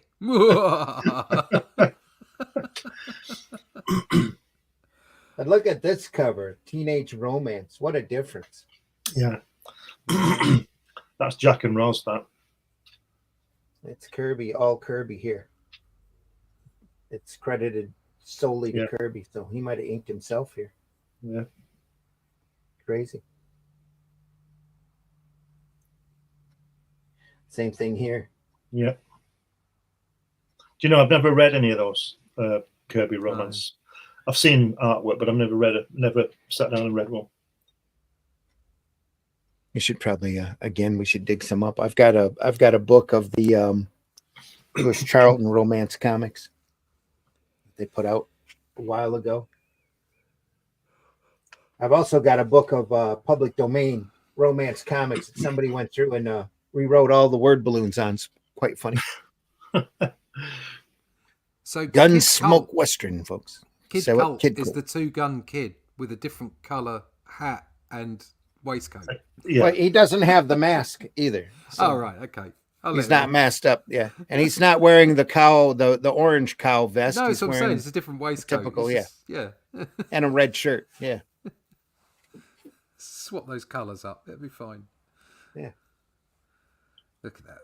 I'm sorry. It's the Fantastic Four cover that's the star on here. Can you see that Yeah. Gunsmoke Western there, where Kid Colt, where he gets lassoed, right over? Yeah.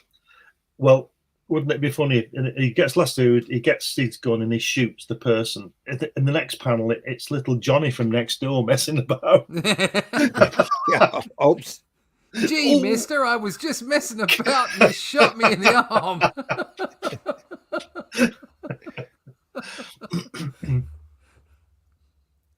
Oh, I'm sorry, little Johnny. Okay. Oh, don't worry. It was just a flesh wound.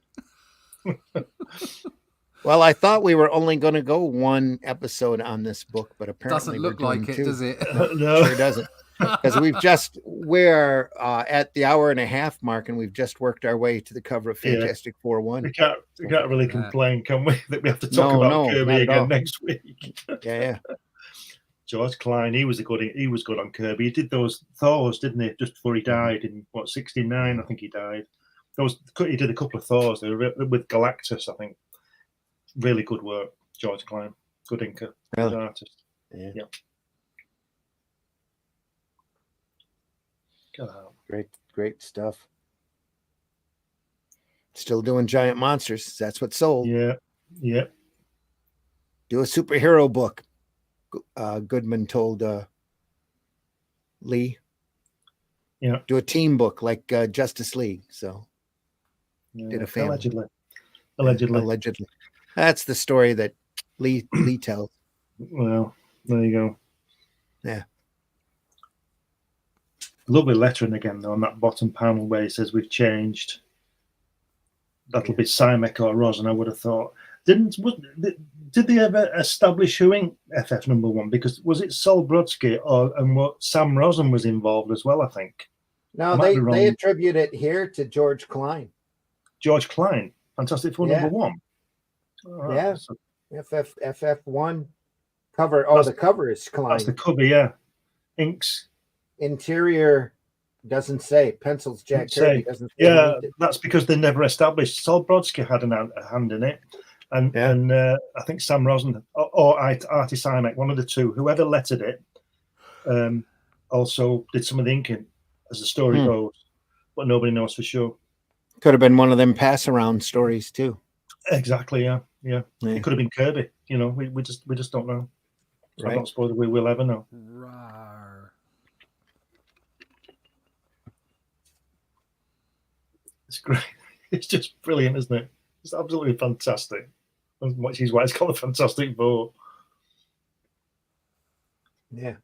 We're still looking skinny there, like a, a professor, isn't he, without his Yeah. pipe reed, Yeah. Yep. before he gets all handsome and chunky. 3, you can't do it alone. The time for the thing to take a hand. How great is that? Look at that. Ah, right. Wow. Okay, the style's coming now. Look at this. Yep. Yeah. It's just exciting, isn't it? It's just lovely to look at. It makes you want to Yeah. read. It makes you want to look further. It's great. That top right panel is fantastic. If you look at that, if you look at the sequence on the left with where the torch is turning into the torch, where Johnny's not, that face looks a bit like Sinnott, doesn't it? Yeah. And this is Fantastic Four #1. Yeah. I know he inked #5, but yeah, it makes you wonder. Mind you. Yeah.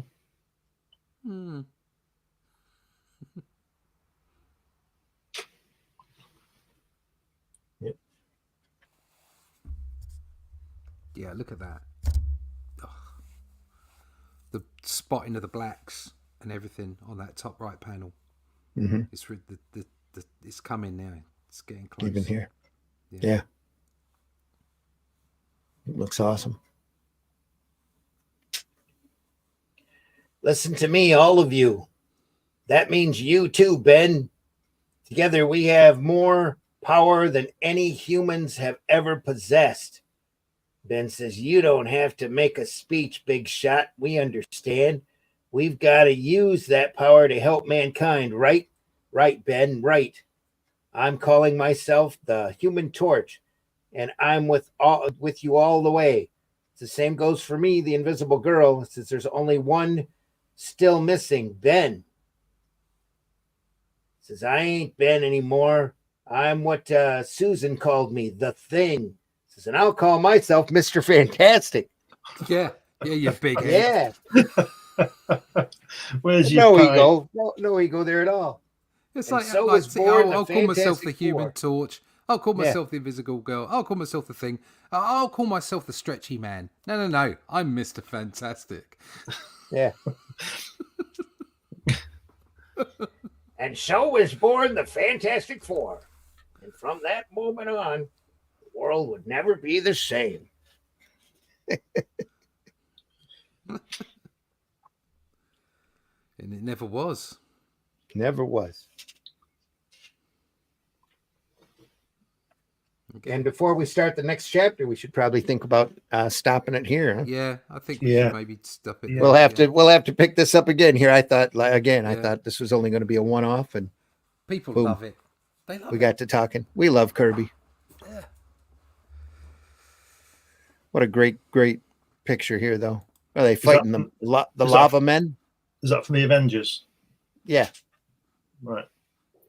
Great perspective on that catapult thing. Avengers #5. Right. Must be Chick Stone then. I know it's cover art. Jack Kirby. Chick Stone would have done the interior, won't he? Yeah. Look at that.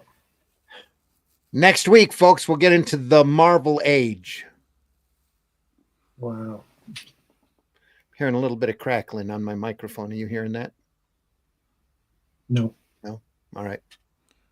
I think although it's probably not his most creative spell, the actual artwork, I kind of like it when he came back to do Captain America. Back in '76. Yeah, With Royer. Royer on ink. because it's just the way it looked. I think he'd perfected that sort of very slick, bombastic style at that point, and he laid it down. And I just love something. I mean, that first image we saw from right at the start of the book, where they're having that fight, and Captain America's shoved his shield in that guy's face. Yeah. That stuff is just. That was Bruce Berry, wasn't it? Inking that. Yeah, I mean that. No, it's before that. It was before that. It was right at the start. The furnished that image there. That's the stuff that I love. That it's always the stuff that resonates with me most. Yeah. Out of all of Kirby's work, it's just harsh and energetic. I just absolutely love it. That's '76. Yeah. I had a bit of a soft spot for the Eternals stuff as well. Yeah, that was John Verpoorten inking that. He was underrated as well. He died very young. He was only 37 when he died. Yeah. God. Very large Yeah, I guy. mean, that's, He was a big that's guy, just- though. Yeah, I think he Yeah, had a heart very attack because he was so big. He was a very big guy, but a great artist. Yeah. So, more next week. Good stuff. Yeah. Lots more next week of that era. Yep. HR says, yeah, do some romance comics extravaganza. I'll have to dig some up. Unfortunately, I will HR. not be here next week. How much Kirby is it in Ben? Oh, Yeah, that's a all lot, Kirby. A lot. Ben, all that. And that guy Almost the whole there, speech pattern. Yeah. he's got Thor's new hammer, hasn't he? The guy there in the center of this drawing. Yeah. You're not going to be here next week? No, I'm going away for a few Next days. Friday? Another holiday? Oh, I haven't had a holiday yet. Oh, I've had things I've had to do, okay. including funerals. But there you go. Yeah. Yeah. But yeah, I actually Sorry get a to hear holiday. that. Yeah. Yeah. This shit happens. Let me just say something. Cap is here like he's in the elevator with 15 other Yeah. people trying to get him. Mhm. This is a mistake because if you're one of the other guys, you don't want to hit your guy. But Captain America can just hit anybody else who's there. Yeah, that's right. Yeah. Yeah. He's got the He doesn't have- advantage. He doesn't He have to just worry, swings. does he? Swing away, Cap.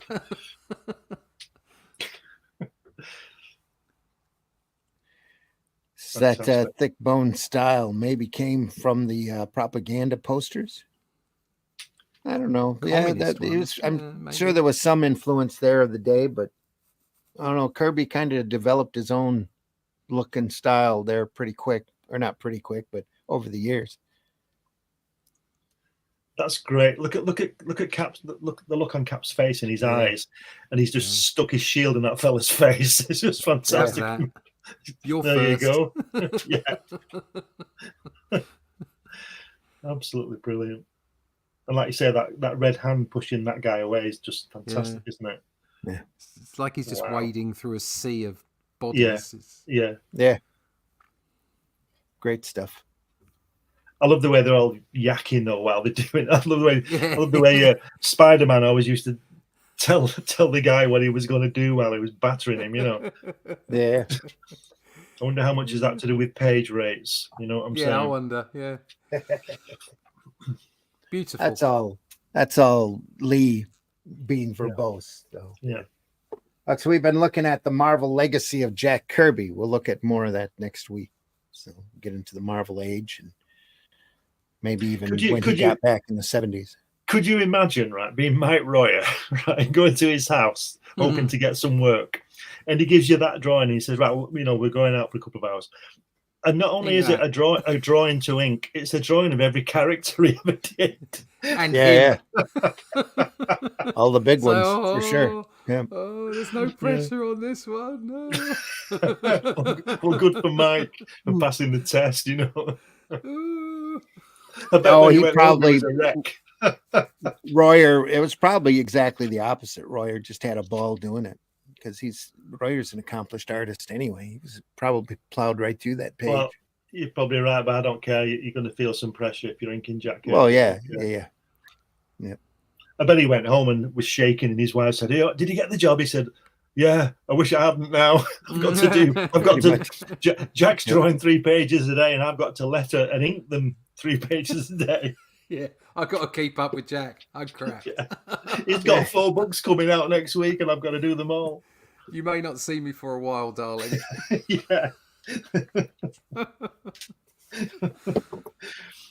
It's great, isn't it? Look at that.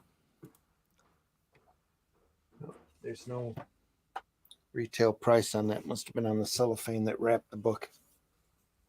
We don't want to know. Oh, no, there we are. Yeah, you do.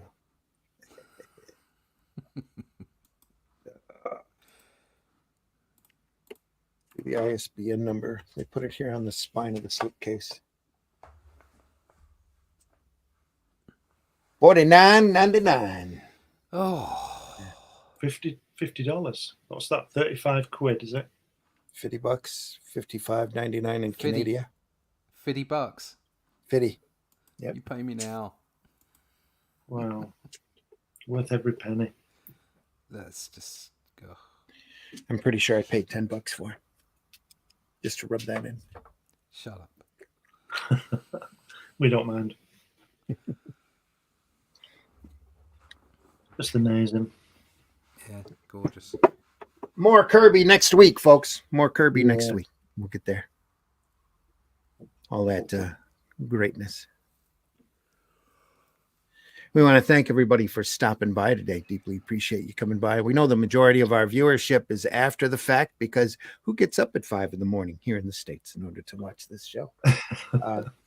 We deeply appreciate you watching us whenever you watch us. Make sure you leave a like or in the comments, leave a comment. If there's a book or a particular artist that you want us to take a look at, we'll be more than happy to entertain your suggestions. So please let us know. And any kind of interaction goes towards our algorithm. So if you're over at the Indie Comics Network, you're able to send stars. If you're able to pay us, all that money goes to help keep this channel going. Nobody makes any money off of doing these shows at Indie Comics Network. We just love doing it. We love showing this stuff off. That's why we do it. And again, we also do Sunday mornings. Sunday mornings as the Sunday Funnies. And if you swing by this Sunday, you'll be able to see the, he said, reaching for the book, the second issue of Planet Comics from 1940. Got it out. Great stuff. Space opera camp. So it's a lot of fun. We had such a ball looking through the first issue last episode of Sunday Funnies. I was kind of hoping to get through the whole book on that as well, and we only got through the first issue. So Also known as Y-fronts in space. Y-fronts in space. Everyone's shirtless, and they wear a bubble on their head. It's all good. But more Kirby here next Friday, folks. We'll see you then. We deeply appreciate you being here. Russ, if you can, tell folks how they can find you. Yeah, you can find me at russleach.com. There you go. You can even see my ugly mutt. You can see me find me at russleach.com. Find all about the Atlantean, the ongoing series about Robert E. Howard's characters, Cull and Brawl, and all the other work that I do. Sign up for the email list there to be sure to keep up with every new event and project. And you can find about all that at russleach.com. There you go. Great. Glenn, tell folks how they can find you again. Yeah, you can find me on New Haven Publishing. You can find me at funmycomic.com. You can find me on Amazon. Failing all that, just put my name into Google and I'm sure something will come up. And I'm also on this show most Fridays, and I'm with Randy again on Sundays most of the time, and the other guys, but Randy's always there. Well, we hope Glenn will be here this next Friday at least. So maybe So we'll do get I will. maybe we'll get Mitch or Scott or Roland or somebody up this early. Luke was going to be up early this morning as well. Rosema won't be here. Rosema won't be here. No. Folks, I've been your host, Randy Zimmerman. You can find my work over at arrowcomics.store. If you want to go over to Amazon and look me up over there, you can find a copy of War of the Worlds Infestation from that Caliber Press is printing. It's an update of the War of the Worlds novel. Writing that I'm deeply proud of, artwork by the great Horace, who is a German sequential artist. And other than that, arrowcomics.store. And here on the Indie Comics Network, we're also archived over at the Randy Zim YouTube channel and the Comic Book Black Belt YouTube channel as well. So go over there and take a look.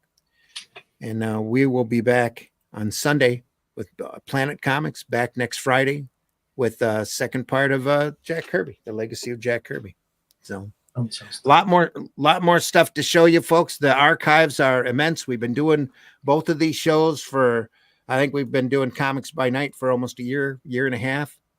And Sunday Funnies we've been doing for a couple years now. So there's a large archive of stuff. Sunday Funnies, we cover the more unusual material, maybe not the stuff that totally inspires us, though looking at who is it? Spurt Crandall. It was kind of funny. Bird inspired. Oro, Red Comet was in there. Captain Nelson Cole and the Solar Force was there. Solar forcing it at every turn. And what's his name? Spurt Hammond, isn't it? Spurt Hammond. Yes. Spurt Hammond. Great I stuff, think- folks. I think we're going to have to bring him back, you know. We might have to. He's a public domain character. We could do that. Here's the deal, guys. Randy can write it. Russ can pencil a 4-pager, and Alan can colour and letter it. Nice. We have a. I You can have a- see. oh, I can see how Go ahead. enthusiastic you both are. No, I Okay, do it. Okay, I'd do I'll it. do I'm it. Yeah. I would Okay, need a leave spurt of Russ energy for Russ that. out. He's too busy. You write it, Randy, and I'll draw it. Well- so leave this guy out. He's a fake. We'll He doesn't know what he's we'll doing. crowdfund it. We'll crowdfund it and call it Planet X Comics. Yeah. 'Cause I think Antarctic Press is currently doing a Planet Comics. And then when it makes $1 million, he'll want to come on board and we'll say, "Oh no, Oh, yeah. no, we don't." I'll expect that. Guest artist. Yeah. You want to pencil it? I can get it inked. It's no big deal. I got it. Jason Moore was telling me anytime he needs an inker, let me know. So I said, well, Russ inks his own stuff. So, but if the opportunity ever arose, he would probably jump at inking your work. Okay, cool. I've had a couple of offers, but I'm sure you have. It's difficult. Yeah. Yep. It's difficult to let it go. Folks, we do this because we love it. If you love comics, spread that love. There's way too much negativity and trolling out there. Too many internet trolls True. on these so-called social networks. If you love comics, let people know. Talk positively about this art form. You don't have to talk positively about the industry or the other modern publishers. We all know they've got problems. But this art form needs to be preserved. It needs to survive. And if you love doing, putting words and pictures together, you should tell folks and make a big deal about it. Give comics away for gifts. They make great gifts to your more intellectual readers. You know, nothing like giving away a copy of Watchmen to somebody who's never read comics before. Tell them to sit there and read through this and tell me that comics are for kids. Quite a debut. Yeah. Yeah, or a copy of Swamp Thing. Go get the original Swamp Thing. Swamp Thing That's would a be good. great- I don't Great piece to read. I don't think they've reprinted that material here in the States in decades. So They not. But you can pick them up. They're everywhere. Go to eBay. There's plenty of books there. yeah. Lots of great stuff, folks. If you're around a comic shop, go visit your comic retailer. Look at those boxes that might be closest to the floor, have a little bit of dust on them. Those old black and white magazines, those old silver, golden. It doesn't even have to come from Marvel and DC. There's so much great material out there just waiting for you to discover. So go and visit your local retailer, spend some money. Your retailer will Or appreciate it. You could go to fundmycomic.com. That was my next and mention. go through. You can our book is still up there. You can still. It's not there to buy, but you can go check it out, see if you like it or not. You'll be able to get a copy of Arrow Comics or directly from me. And after that, Critical Blast will be putting it out to publishers, out to the retail. So you can go to Fund My Comic and you can see all the comics, all the projects that have been funded, as well as that you can't get anymore. But at least you can be aware of the stuff that's out there. So you can go And there's pick it up some in different places. There's great stuff there. Some unbelievably great campaigns sitting there at Fund My Comic waiting for you to buy in as well. Just buy some great cartoonists, great products in general. Folks, arrowcomics.store. Once we've shipped out all of the copies of Shadow Kingdom to our backers, what remains will be available for a limited time for as long as they last over at arrowcomics.store. And we'll let you know when those are available over there as well.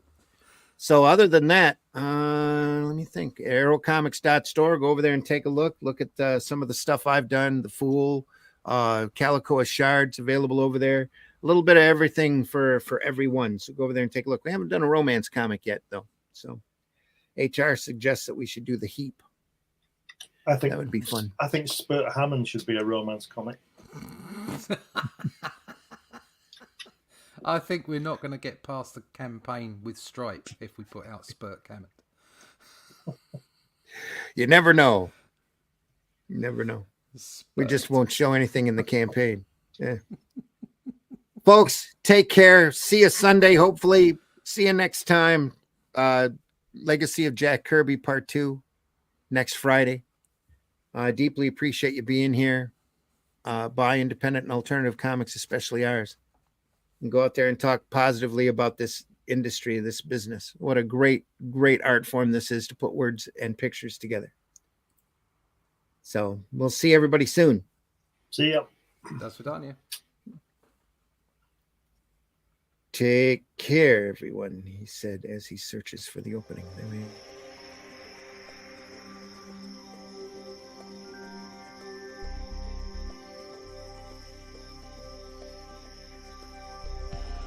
What was that? This is not a charade. We need total concentration. Now, once again, this time, with theory. Some men just want to watch the world burn. Can't nobody tell me nothing. How dare you? Get off my lawn.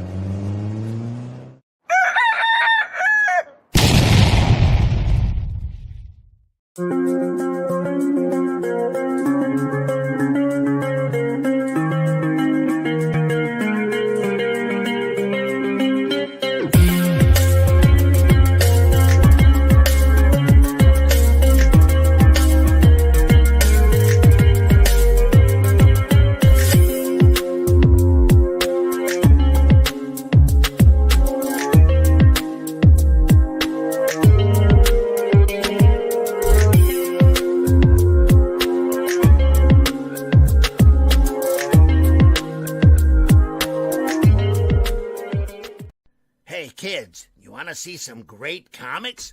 It's Comic Book Show and Tell twice a week. Comics by Night every Friday at 5 a.m. Eastern. And the Sunday Funnies every Sunday at 9 a.m. Eastern on the Indie Comics Network YouTube channel. Void where prohibited, not available with any other offers. Side effects may include loss of boredom and a sudden urge to read more comics. Check with your doctor if a sudden rash appears. Let's talk about buttered sausage. Talk about buttered sausage, where it comes from, what it does. Why is it doing what it's doing? Get it out of my face. Buttered sausage. Taste the biscuit. Taste the goodness of the biscuit.